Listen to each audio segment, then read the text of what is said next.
अस्सलाम वालेकुम, welcome to शास kitchen. और आज की रेसिपी है बहुत ही आसान सी, क्योंकि लेडीज़ रमज़ान में काम कर करके इतना थक जाती हैं कि उनका दिल करता है कि आज कुछ आसान सा बनाया जाए। तो आज उन्हीं के लिए रेसिपी है स्पेशली।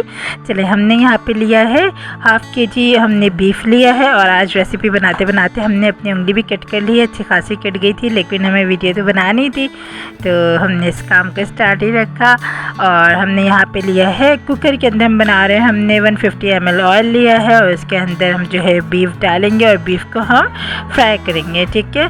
और हम सॉल्ट डाल देंगे टेस्ट के हिसाब से।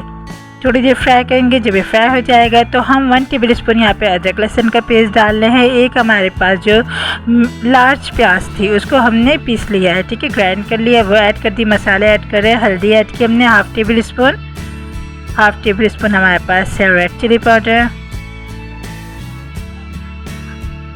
3 टेबलस्पून है धनिया पाउडर के,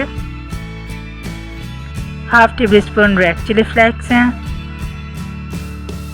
और ये है पेपरिका पाउडर।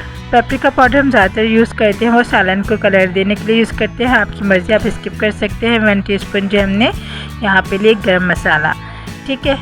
कुछ भी ज़्यादा मसाले ऐड नहीं हुए, सिंपली है। मसालों को अच्छे से भून लिया है ताकि उसमें से कच्चेपन की खुशबू निकल जाए। और ये जब ये भुन गए हैं तो हम इसके अंदर पानी को ऐड करेंगे। ज़्यादा पानी ऐड नहीं करेंगे, इतना करेंगे कि जिसमें ये गोश्त आराम से गल जाए। और कुकर में ये पकना है तो इसको सिर्फ 10 मिनट लगेंगे। ये गोश्त जो है आराम से बिल्कुल अच्छे से पक जाएगा, ज़्यादा टाइम भी वेस्ट नहीं होगा।